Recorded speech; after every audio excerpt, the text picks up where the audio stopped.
Good evening. My name is Sheila and I'll be your ghost host for the evening. We're standing outside one of the most haunted houses in all of America. This is the Peyton Randolph house. This house was built in 1715 and owned by John Randolph. Upon his death, he willed the house to his son, Peyton Randolph. Peyton Randolph was one of the founding fathers of our country. He was also one of the presidents of the First and the Second Continental Congress. In addition, he was a cousin to Thomas Jefferson. Now, the troubles with this house began after the outbreak of the Revolutionary War. The governor of Williamsburg at the time declared that any slave that would flee from their owner would be set free at the end of the Revolutionary War if they aided with the British. Some of the Randolph's slaves at the time partook with this. In particular, one of Mrs. Randolph's personal slaves, Eve. Well, at the end of the war, all of the slaves were actually returned to the rightful owner, and this caused Eve and Mrs. Randolph to not get along very well because they were bickering all the time. So, upon the death of Mrs. Randolph, Eve separated from her son. This has caused a lot of turmoil from within the house. Now, the first reports of ghosts inside this house started in 1824 when Marquis de Lafayette was on a grand tour to go and visit with other veterans from the Revolutionary War. When he was inside the home, he'd stayed at this home, and when he was inside the home, he entered into the foyer and he felt a touch on his shoulder. He looked around, nobody was there.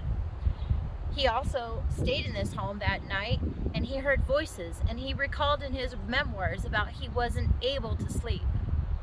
So later, in the 1960s, this home was also a dormitory, an overflow dormitory for the students of the William and Mary College. Now, one report is that a boy that was in his dormitory room one night heard some loud voices and felt a tug. He thought he was alone. However, when he sat up, there was nobody there, and he started feeling his bed violently shaking that night. He ran out of the house so quickly that he never even returned to get his belongings. Another story is about a security guard. This security guard was dutifully doing his rounds. He went into the basement of the home. His ankles, when he heard a loud roar, his ankles were bound to the floor. He had his radio, so he radioed for help. 10 minutes later, other security showed up at the door and had to forcefully get in through the door as it was wedged shut. As the wedge was freed, so was his ankles that were bound by the invisible bindings. What caused it? Nobody knows.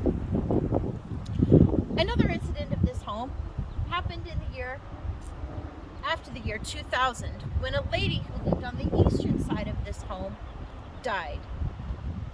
So after she died, nobody had a key to enter into the home.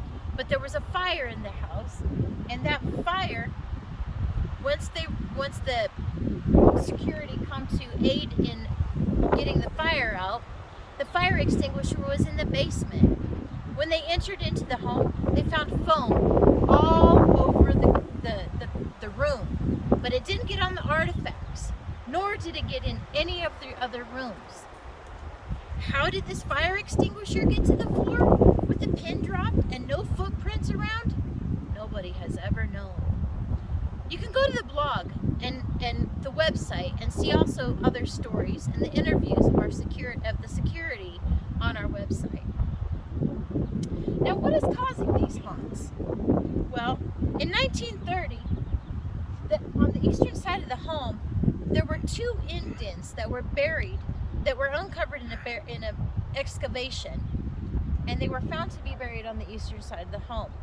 There were also other excavations and artifacts such as Indian pottery and other Indian items have been found. Now, with all the buildings going around in this area and homes and basements, it undoubtedly has disturbed other Indians also in this area. So I ask you, if you're ever back in this area and you go inside the Peyton Randolph house, ask yourself, who else is in that home with you?